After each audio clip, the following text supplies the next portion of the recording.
Okay. I would like to introduce, this is the second year Maxine has been presenting. Dr. Maxine Oland is an educator, lecturer, and anthropologist at the University of Massachusetts. She is a published author in book, journal, and conference paper form. Dr. Oland's first visit to Belize was in 1997. Please welcome Maxine Oland with her presentation, The Historic Period, Sugar Industry in Northern Belize.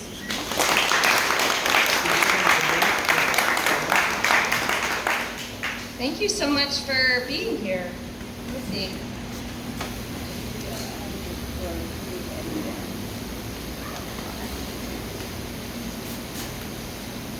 Okay, it's great to be here again today. Can everybody hear me? Okay, good.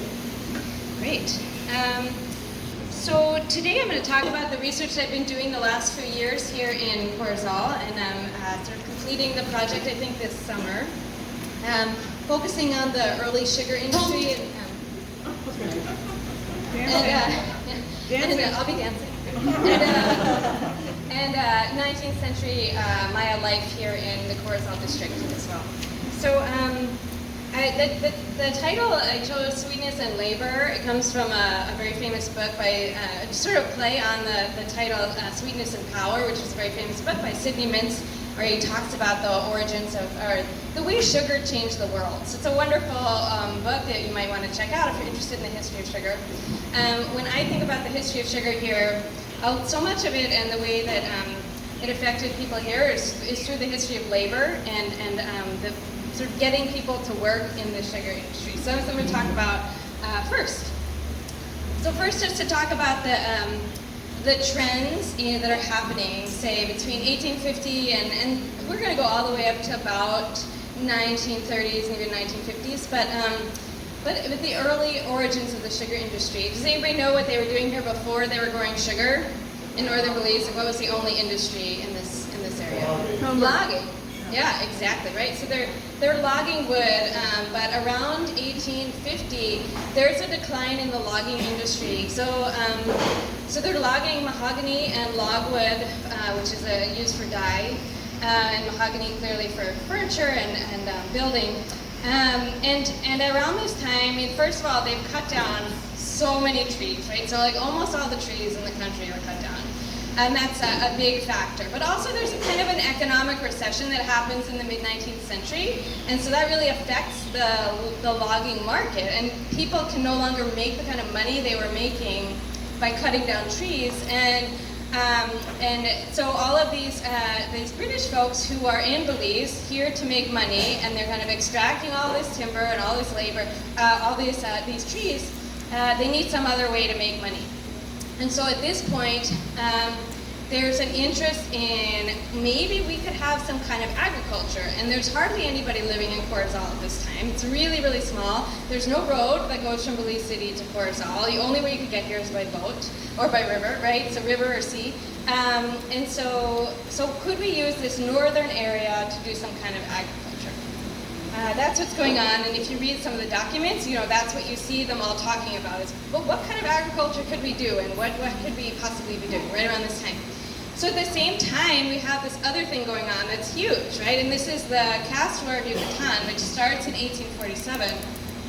It starts in Quintana Roo, and it's a rebellion of the Maya population against the really, really unfair treatment that they're getting by the Yucatec government, right? First it's Yucatec government, then they joined with Mexico, it's a Mexican government.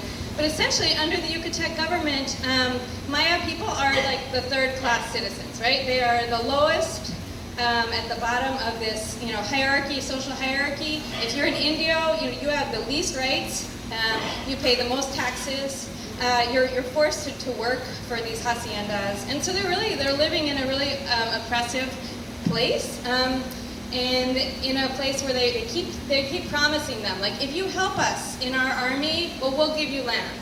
And they keep helping them, but each time they don't get their land. So the Yucatec government is taking advantage of them over and over again. And finally, one group rises up and they rebel. So I won't go into the whole history of the caste war, but at this time, right, so one group of Maya rebel, the Santa Cruz Maya. Not all the Maya rebel, so that's important to know, and it affects the history of Belize. So at this time, this war breaks out. Some Maya are rebelling against the mestizos and the criollos who live in Yucatan. And Maya people, both from the Santa Cruz Maya, they escaped down here, some of them. They send their grandmothers and their children to this area, British Honduras, to get away from the fighting. But also, there are other groups of Maya that did not rebel, and they also come down here to British Honduras because they are getting attacked by the Santa Cruz Maya.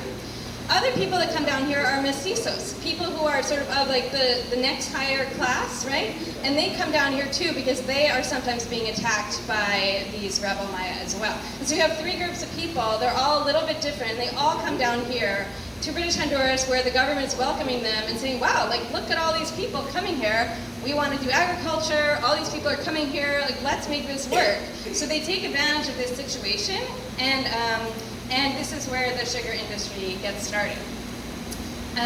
Let's see, so one of the other things that I've been doing here, and just mentioned briefly, is looking for some of these communities where some of these caste war refugees came. So some people did come to Corozal, right? Some people went to Orange Walk, and those are largely the mestizo families would settle in the towns, but some of the Maya would go and live in places where they would be away from everybody else. They know what it's like to be oppressed and to be under the thumb of big business, and they want to get away from that. And so I've been going out and locating some of these villages where people settled during this caste war refugee period. And so I've been going out with some local folks. This is Don Ramon Aban, who was born at a site that is on the Aventura site. It's right behind the main ruins where the team has been working.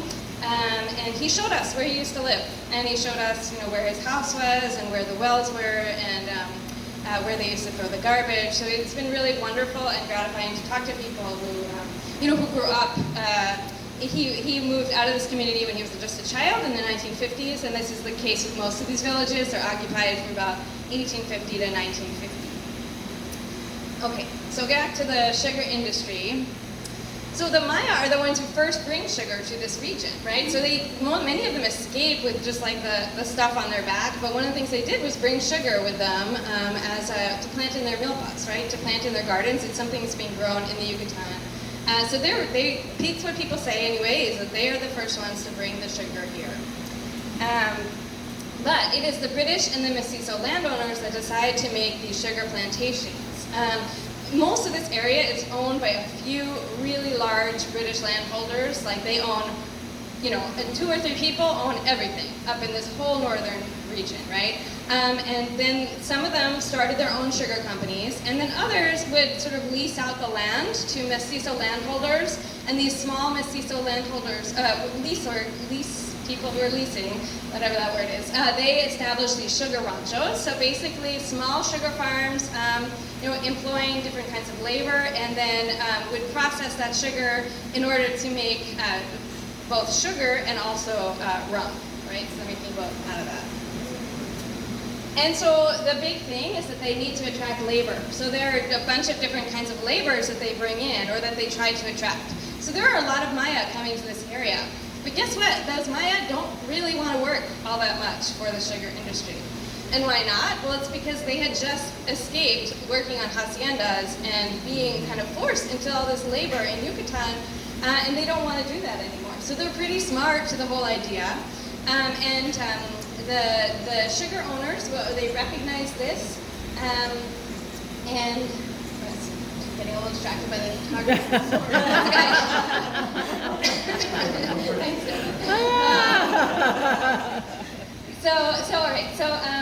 So the Maya, they don't want to work that much.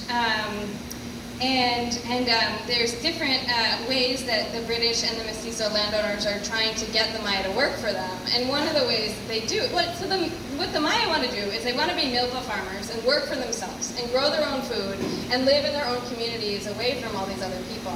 And then sometimes they need cash, right? So sometimes they'll go and work for the sugar companies. Sometimes they go and they work for the chicle industry, but they don't really want to. So the sugar owners kind of have to like trick them into working more, and they have a different pay scale and a different kind of labor contract system for each of these different sort of racial groups in this area, right? So they have a different contract for people of African descent than they do for the Maya. And with the Maya, they would pay them in credit from the company store, right? And so they would be able to buy certain things from the company store, maybe dishes or big metal pots, things like that.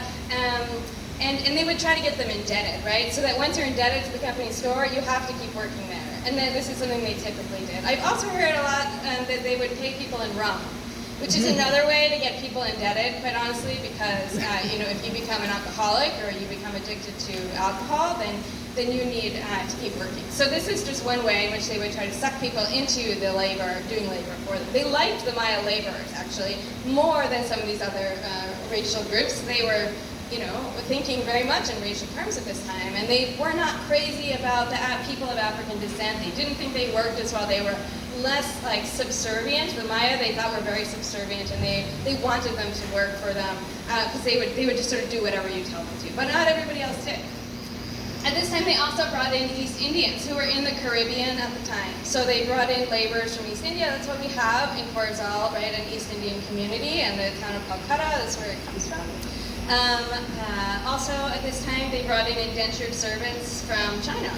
So they brought in Chinese indentured servants, it tells you something about how this work was not great. The conditions, living conditions and working conditions for these Chinese indentured servants were so bad that they were escaping from Corozal, and they went across the border and joined the rebels in the Santa Cruz Maya because it was so bad here that they wanted to go live with the Maya over there. So eventually, if you read the documents, there's a lot of like negotiations back and forth between the British government who want their laborers back and the Santa Cruz Maya. So fascinating. Also, remember at this time there's no slavery in this country, right? Slavery is abolished in the 1830s, but there are people, descendants of slaves who are working in this area at the time as well. Okay, so there are all of these small sugar ranchos that are started. By 1878, there are 12 sugar ranchos around Corozal. And this little chart here shows you the sort of the way production started and how it became really big and then again dropped off again. So the time period, this early sugar period, is really between about 1865 and 1889. And then we have a shift and it changes to something a little different. But this is the main period that we're talking about in which sugar industry is starting to get going. It's booming around this time, and I believe these are tons of sugar that are produced. So at the beginning, they're just trying to make enough to provide sugar for the colony, and then they're trying to export sugar and rum as well. I have a statistic here. In 1867, there were 53,714 gallons of rum produced. And 4,800 of those were exported, which tells you something that there are like 49,000 that are consumed within the colony, which is not very big, right? So it's there's not that many people, and they're drinking a lot of rum. So I think that's a pretty interesting statistic, and it tells you something about it. Yeah, people are really drinking a lot of rum. And that is, if you ask people, I say, I want to look at the sugar factors, and they're like, oh, you mean the rum factors? Like, they know, everybody around here was really making rum. Yeah, they were making sugar too, but like, the rum was what was really important. Yeah. Okay, so it goes up, it booms, and then it crashes, like a lot of industries. By 1865, the sugar production kind of crashes because there's like a new production method in Europe to make cheap sugar from sugar beets. And this is, it kind of booms at this time because of technological changes. And by like the later 1880s, there's no market for this cheap sugar that they're making here. But there is still, there's market for local production. So there are mills that continue up until the 1930s. And even, I would say, a little bit after as well. In 1904, there are still 10 small mills in the Corozal district. So many of the mills that we were looking at from the 1860s, they do continue. And then by 1935, there were still at least 6 in in the Corozal district that we know about. So they did continue even up to the point of 1935. Does anybody know what happened in 1935? Crash. Oh, that's true. There was a crash of the world, like the economy. But anybody know what happened locally in 1935, 37? What opened? No. So really locally. Oh, that local. Really locally is the Pembroke Hall sugar refinery opens. It actually opens in 1937. In 1935, they bought this factory from Cuba. It was owned by the Bacardi company, which you still know producing rum today, Bacardi. And they bought this from Guantanamo, Cuba. It's not being used anymore, and they brought it over here to make a central sugar refinery to kind of make production more efficient, right? These little sugar mills that I'm talking about are really inefficient. They take a lot of labor, they're very hard work, and they don't produce as much as you could with a main factory. So they build this main factory it opens in 1937. Pembroke Hall, if you ever drive down through Libertad, you can see it, it's on the left there, and it's quite a massive industrial operations that you can still see today. So this is the main sugar factory until, I think, the 1960s when they opened the one in Orange Rock. And now that is the only one left.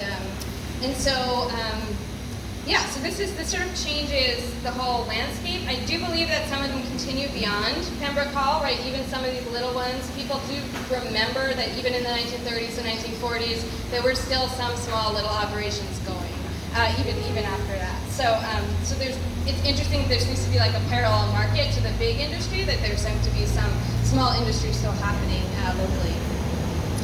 Okay, so what does a sugar mill look like? I'm going to show you a little bit about the architecture and then show you what I have found locating the ruins around this area.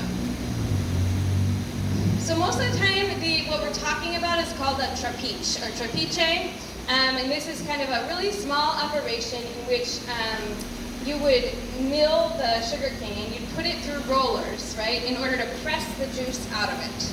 And I think contemporary modern machines get like most of the juice out of it. These would get they're not very efficient. They probably aren't getting most of the juice out, but like 60%, right? Something like that. And you can have different types of these. So there's one that you'd have horses, or people talk about cows, sometimes going in a circle around in order to move the rollers. Other times it's people, right? So this is from I believe, the West Indies. So you have, slaves in this case earlier, who are doing the labor to actually move the press. There's one in the back there. I don't know how that one used to work, but in any case, it was horse operated. Okay. So we had, both kinds here. I think probably most of them. Well, I talked to people. They've said there were both kinds, right? There were some that were only run by people, and some that were run by horses or cows. So first you have to press the juice out and get out the sugar juice. And then in order to create sugar, you have to boil the juice. Now just think about how hot that would be, right? This is why nobody wanted to do this work. First you're cutting the cane, then you're pressing the cane, then you're boiling the cane juice. And it's really, really uncomfortable. These are some early sugar boiling operations look like, and I've been able to find some stuff that looks somewhat like this. These are early sugar trains, is what they're called, and essentially they are pot after pot after pot in which you would sort of work the sugar juice from its most full form, right, when it's just juice, and then you boil it down, and it goes to the next pot, and you boil it down some more, it goes to the next pot, etc. And in the old-fashioned, the Spanish train, you'd have a fire under each pot. In the more modern train, it's called a Jamaican train, developed a little bit later, you'd have one pot that pours into the next pot. So they would kind of constantly be moving it through, and with one fire underneath, right? One fire that kind of provides heat underneath all of them. This is what some of them look like in other places. So this is in St. John's. This is the ruins of a sugar train, and I found something similar to this here in Belize. One of these Jamaica trains probably, where you have, basically you have the big metal boiling pots, or you have like the space for them. And I have found that I usually find the spaces for the big pots. And then that's one of the pots right there, what they would have looked like. I think so. Yeah. In the Caribbean. Right. And there's a lot of sugar production going on in the Caribbean as well. Yeah, question? Pots made of copper? I think they're iron. Yeah, they're iron. Yeah. I mean, this is a big iron one right here. Mine's heavy. We have these chicle pots here in the House of Culture. I think some people say they look similar to the chicle pots, but I've never seen one right here that was actually for boiling sugar that I know of. All right, this is like a contemporary sugar train in Colombia today. So this is just to show you kind of what it looks like as they are moving the sugar from one pot to the next. So just think about how hot that is, right? And gives you a sense. Right, so sometimes I do think there were some places where they're just building a fire underneath, like in a firebox, and I have some pictures I can show you.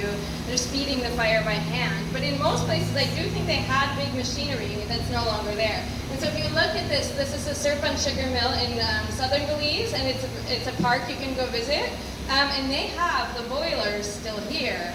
And so I do think, most people tell me, oh, there used to be all this metal equipment here, but people stole it. Like that within the last 50 years, it's all been stolen or taken for scrap and been recycled, I guess, into other metal, right? So we don't have any of this metal equipment anymore, and we just kind of have to guess, but it's good that we have kind of one model of what it might have looked like.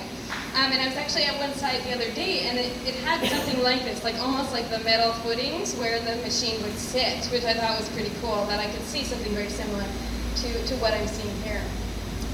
So you just have to think like we have some of the architecture, but there's a lot missing, you know. So when we're looking at things, we really just get the basic sort of foundations of things. Okay, so they're boiling, they're cutting, pressing the sugar, then they boil the sugar using these really big boilers or other fires. And then also, of course, they're distilling the rum. Rum has to be distilled. I'm not an expert at this process by any means, but I do believe you also have to heat it. You can make rum. I do know you can make rum from both molasses and cane juice, so I'm not sure which process they're using here. I know that when they would make the sugar, oftentimes you'd pack it into barrels, and then you'd let the molasses drain out of there. You'd have to cool it. You'd have this very hot sugar, and then you have to cool it, and the molasses drains out, and you can use that to make the rum. And so a lot of these sites have cooling rooms as well to cool the sugar and get the molasses out. Anyway, we also don't have any kind of evidence of the rum distilling, but it was certainly there as well. Okay, so I've been doing a little survey of sugar mills in the Corozal district. This started when Cynthia invited me to come be part of the Aventura project, which I'm very grateful for. And there are 2 sugar mills on the Aventura site itself, right? So there was continuing occupation and use of that area. Okay, so these are just some of the ones that I located last year, and I will show you pictures of them. My process has been to go out, some of them we knew about, other ones we are just going around to different communities based on the documents and asking people, can I talk to some older people? Do you know about any trapiches that used to be here?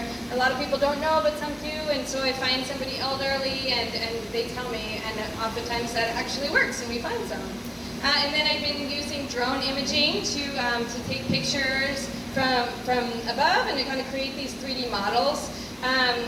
I'm just going to show you still photos today based on the drone imagery, but tomorrow Cynthia's going to be giving a talk about Aventura, and she's going to demonstrate the kinds of models that you can create with the drone, and she's going to show you how that's done. So you stay tuned and you'll get some more information about drone imaging tomorrow.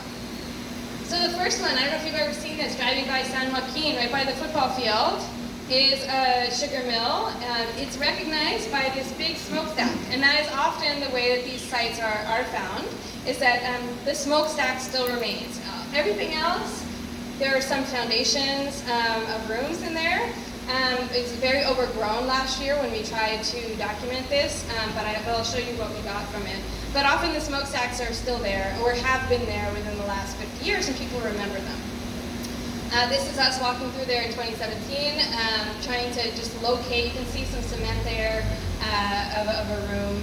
And then this is what it looked like when we had cleaned it off a little bit, but there were some very dangerous bees living in the ruins, so we couldn't clean it off completely, but you can kind of see some of the ruins from above using the drone imagery. So one of the things we have is sort of a flat room over here with some little steps going up to it. There was a hole right here, which is usually what we see attached to the smokestack, and then there's a very deep room over here, which I believe is where you would have the spring room potentially, where you'd be cooling the sugar, right? Because there would be a little bit of water in the bottom of them, and if you can imagine how hot this is, and then how you have to cool it down, if you put it underground a little bit, that would work for you. There's also one of our worker friends told us that he located a pipe that would go from a bajo to this ruin here, and that it would be where you get the water to fuel the, Spring. to the spring, and also to, I guess, for part of the boiling process. Yeah. Is that a clay tile pipe or a metal pipe? He said it's a metal pipe. I haven't seen it yet, but I'm going to go look. So, yeah. The other thing that the drone can do, and it's not very useful in this case, but is to create a digital elevation map in which you can see that the highest things are in red and the lowest things are in blue. I thought perhaps it would be more useful than it was, but in this case, the highest things are the smokestack and the big trees. But at least, we got a picture. I'll show you some of the other ones are better in terms of, bringing out some of the more details. Okay, the next one is the Aventura Sugar Mill. It's located more or less diagonally across the street from where the big Aventura Mound is. It's on private property right now, and it's in pretty bad shape, but it was clearly one of the larger of these sugar factories. I'll show you a couple pictures of what the ruins look like today. I mean, you just have some bricks, and cement kind of walls that used to be there. You have features like this, which are probably, I imagine there was some equipment here on top of it, but I don't exactly know what it was. We also have a variety of well features, and sometimes there's actually some metal tools, which we think, are like bolts that may have been from some of that machinery. And here's an overview shot of this site. So again, we have a sort of a large kind of flat building area. This is where that kind of, that sort of pit that I just showed you that was lined in bricks. And I do think this was probably the boiling house area, but I don't really have the evidence of the boiling pots like I do at other places. I have a well here and another well here, and then this is a very deep room that I think, again, was a spring room. And we know that Aventura was a big operation. There's also, and that people lived around Aventura, to supply labor to the sugar factory. And there's also the Cast War era church that's on the same property, right by the road. It's one of the oldest continuously used churches in Belize today. Okay. And then here again is my digital elevation maps. You can see the depth of that spring room in comparison to some of the other features here. This kind of is nice. It does bring out the difference. You can see a little bit of the ruin there. All right, so next one is my favorite one that I have been to, and this one is in Louisville. And I feel like it shows the ruins in the best way, like especially when you look at it from above. You can see the main thing you see. This is in a private lawn area, and you can see it from the highway, perhaps, right near the cell tower in Louisville. You can see a big smokestack, and that is the most noticeable thing. Then, if you walk around, you can see there were some trees growing on this, so it was a little bit hard to see at the time. There's some brick features and cement, a little bit out from the smokestack.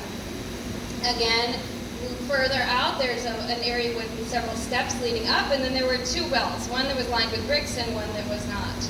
And when you look at it from above, you can actually see the sugar train, which is what I love about this one, is that right here, you can see, at this end of it, you could see there was like a, down below, you could see where they built the fire and where the fire would go in. And then you can see outlined are the holes for where they had those big pots. So it's really cool. I do think I'm missing something, right? The smokestack is here, the boiling house is here.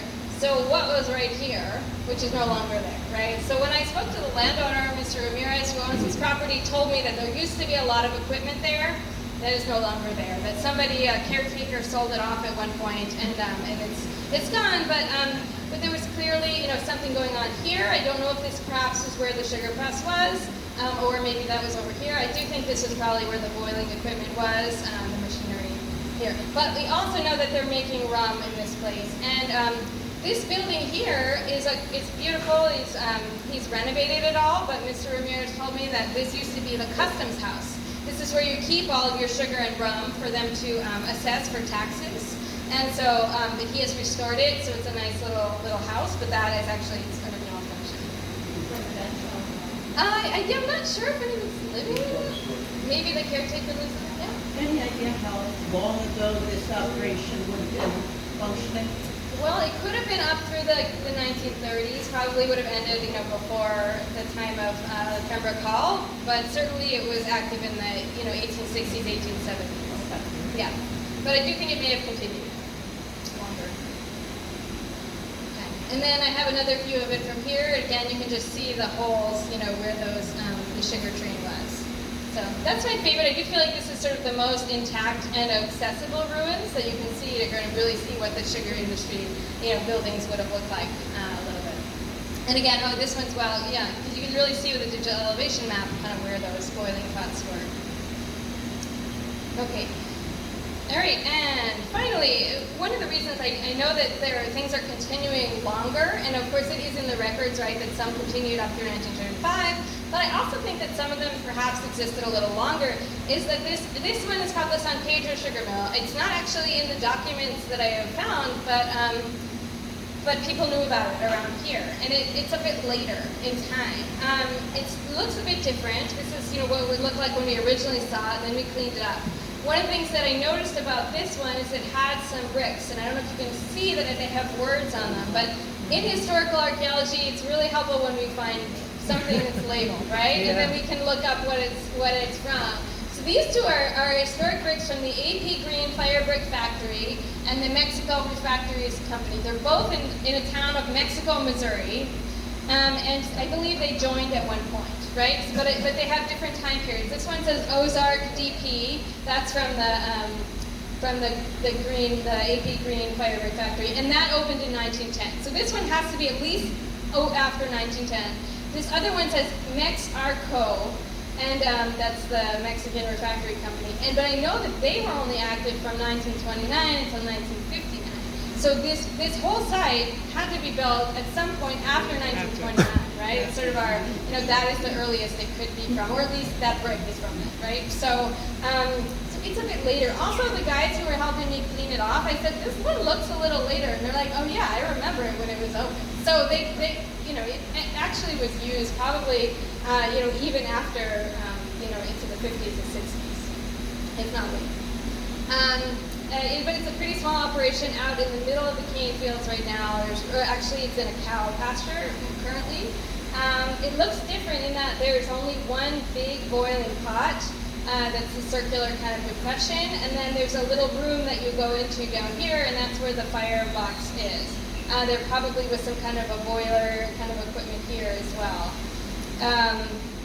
And if you kind of walk around this area, there's not much else existing anymore, but there are some little strips of metal. They told me it was from the zinc roof that they had over the buildings that were surrounding them. So I was seeing little bits of roof material.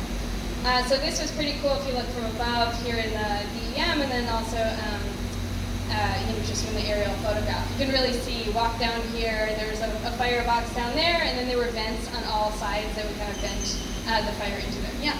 Is there some reason why they brought brick all the way from Missouri rather than having it from Honduras? That's a great question. I mean, maybe some of the other bricks that I'm seeing, which don't have names on them, are from Honduras, but there are a lot of ties between the U.S. commercially and British Honduras. Especially the southern states, exactly. So like Louisiana, there's quite a lot of business between Louisiana and Belize, and then also apparently Missouri. Who knew? I mean, but they're shipping things internationally. And just like today, where sometimes it's cheaper to get something farther away than it is to get something close by, right? Yeah. I think some of that exists in this area. Yeah. And maybe there are other kinds of trading patterns, right, where it makes sense to ship bricks here and then send something else home, like send rum or sugar back to the States. So there may have been just sort of some trade patterns that made it very doable. So this one is interesting because it overlaps with the Libertad factory, and that's what is interesting to me about this one. This summer, I am spending some time driving around to some other places that are mentioned in the documents. These are some other sugar mills that are mentioned. Like we know where the Santa Rita one was, up by on the hill there. We're probably not going to go there. I don't think there's anything left of it. But I have been driving around to some other villages and kind of asking people, seeing what's out there. I have located one already in Caledonia, which is exciting. It's under tree cover. I don't think I'm going to be able to drone it, but but at least know where it is and have drawn a little sketch map of it. And I'm going to be going around to some of these other ones this summer, asking people, trying to find them, etc. And I just think it's really interesting to think about, how did the 19th century sugar industry shape Corozal today, right? And what's exciting about historical archaeology is that it really relates to the lives of people here today in a way that, while all the archaeology is important, but some people really see this as their history and their legacy here. So for example, when I talked to Mr. Ramirez, who owns the property where Louisville is, he said that his grandfather or great-grandfather was one of those original mestizo sugar ranchos, like owners of one of the sugar ranchos. And he had owned the San Francisco mill, which is no longer there, but it was at the corner of where you turn from Libertad on the northern highway. There was a sugar mill right there, and that his great-grandfather had founded that one, for example. So there's like connections, direct connections to people, and then certainly, a lot of the people that we work with and live around who were affected by these sugar industries and had relatives who worked there, etc. Certainly sugar is the main crop here today, so there's no question that this has shaped the community, the landscape. It's literally changed the landscape. It does not look the same anymore in terms of how the water flows and the way the soil is. So it has really changed the entire landscape of how Corozal looks today.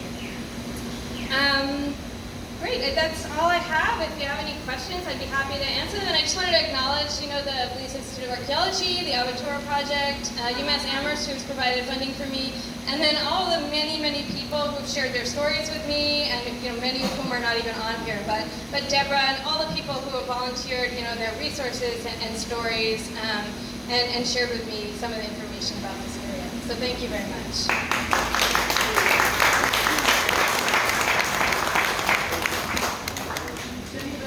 Questions for Maxine? Yeah. You said there was a sugar mill up in Santa Rita, roughly where? Right by the hospital, I believe. Oh, okay. Yeah. Right uphill from the new roundabout. Right on that little. Right on the hill above the roundabout. I haven't visited there, honestly. I don't know if there are any ruins left. I'm just guessing. That's been pulled over 2 or 3 times. Exactly. Yeah. We used to go out, sorry, my daughters and I, and pick through the old bottles. Okay. Which is exactly, I didn't show any artifacts, but we often do find, plates, like whiteware, plates with blue printing on them, things like that. We find glass bottles and that kind of, British-looking material culture evidence. Yeah.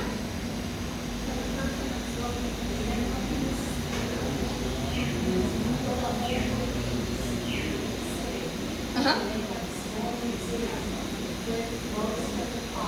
Oh. That's a great tip. Thank you. I have to get there. Yeah, to see what they have down there. She was just saying that if we want to look at the implements, that there's a small museum in Belize City. Is that what we said? Where in Old Belize? Fascinating trip has the huge metal pots. Oh. Great fun. Yeah, I have not been, so I'll have to Yeah. check that out. Thank you. And they have a swimming pool. Oh. Great big swimming pool. Sounds good. Right. One of the interest, thanks to House Culture, we have had a presentation on the railroad in Wentworth. Oh, yes. Wentworth Center reads all the way down to here. Yes. Mr. Alan Baker was telling me about that. Right. Is there a tie with police and prohibition to the U.S. as far as where they do? Good question. Is there tied to prohibition? I don't know, but I'm going to have to look for it. What's that? That's the Missouri connection. The Missouri, maybe. Maybe they're shipping up rum. Yeah, there you go. I don't know, but a good story, though. I'll have to look into that. Yeah. That's Pueblo, Yes. any sign of where it was exactly? I have a couple leads. I haven't been there yet, but I believe that there was something on this side of the river near the Pueblo Nuevo ferry. And I have a couple leads of people who know where it was or who might know where it was. And so I'm going to go out there and look. And then there on the other side of the river is a site of Saltillo, and that was also supposedly a trapiche. So there are probably 2 right there, but I have not been yet. That's my job this week. Last round, Pueblo Nuevo, would you go, anything there? There may not be anything there either. I mean, that's the thing. We know where it used to be. People know where it used to be. Whether it's still there today, we don't actually know. So part of what I'm doing is even just documenting where it used to be. I know this isn't Corozal, but have you been out behind Quayle's distillery in Oland? I have only just been to the site of Quail, but not to look at the what is there. Into the forest, the bush.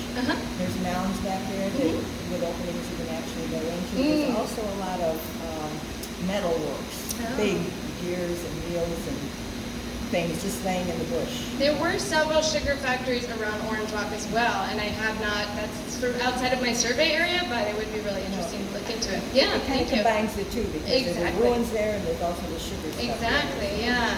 Thank you. Yes, yes. What's the oldest factory that you know that's in Belize? And what's the The oldest factory that's in Belize. I mean, I don't know when any of these exactly were opened, but I think I would say 1860s are probably when the earliest ones are formed. Yeah. But you know, most of them I don't find, I mean, I find pottery, I find glass, we know that those things are made within a certain range between say 1840 and 1880, but that's kind of all that we know. And we just know that it really gets going in the 1860s, so probably those are the earliest ones. One more question. So with all the pirates that are traveling up and down these coastlines, you need to tell me where you think they were here? I don't know, where are they getting the rum before? Or is the rum coming from the Caribbean before? Yeah, that's the question. Right, because if they're not growing sugar, then they're probably not making rum here. So they're probably getting their rum elsewhere and then coming here for the wood, which is, you know, that's what's going on here is all the logging. But they must have been bringing their rum from the islands, is my guess. What are the laws in Belize? You know, like over in England, if somebody's got a metal detector going through some farmer's field, they find some coins. The museum has first shot at finding it, the landowner gets a cut of it, the person in town gets a cut of it. If somebody was going around, they found something. That's a great question for my colleagues from the Institute of Archaeology. Would you all like to answer? It's a really good thing to know. Yeah. Yeah. Come across something, you never know. Sure. Anything over 100 years in Belize is considered and belongs to the entire country. If you find something, you have to report it to us. You can get it registered as a type of collection, and very rare that we tell anyone no, but it is absolutely legal that it's not there and not informed as overtried either way by or itself. If you find something that doesn't belong to you, even if it is on your property. I have one more question. So one of the things I was reading before I came to Canada here is can you have an actual detector to find metals or objects of sort of? It's kind of a gray area because we excavating without a license, without a permit is illegal. Certain find with a detector technically is not excavation, but it's still looking for activity. So if you come across these things when you're farming, for example, that's good. You're not actively going out to search for them. So technically it's not illegal, but it's also kind of like a certain fine thing that we want to encourage. If we were going down the coast, metal detector, looking for a way to do something, might find something older. Yes. It might find something newer. Would somebody stop them from doing that? No, because technically you're not digging. You're not digging. Then you I just want to make mention, like Antonio said, you can register it. So your options are to donate it back to the government or register it, hold on to it legally. My suggestion to the Institute of Archaeology is we have so many people coming here showing their pieces, wanting to sell them. I tell them their options, but nobody really wants to take their own money to travel to them and have to register. So it would be so awesome if the Institute could hit the main town of each district once a year or twice a year and people line up to register. Everybody I've spoken to, they're like, we're not going to go. That's a good idea. Antiques Roadshow. Antiques Roadshow, yeah. People will line up.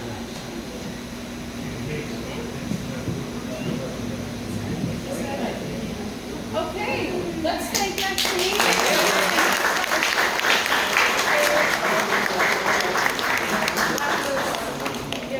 Thank you, Maxine. That was awesome because for years I've been driving by those Yeah. Sugar mill stacks, I assumed. They were sugar mill stacks. So thank you so much. Thank you everybody for coming out. Day 2 is tomorrow morning, 8:30. We have 2 presentations, one by Miss Dr. Cynthia Robin and Mrs. or Miss Dr. Dr. Deborah Walker. So we'll see you all tomorrow, and then of course we're gearing up for Wednesday morning. Oops, late visit. Yeah. Thank you again for coming. Thank you so much. And thank you to our presenters, Antonio and Maxine. Have a great day, everyone.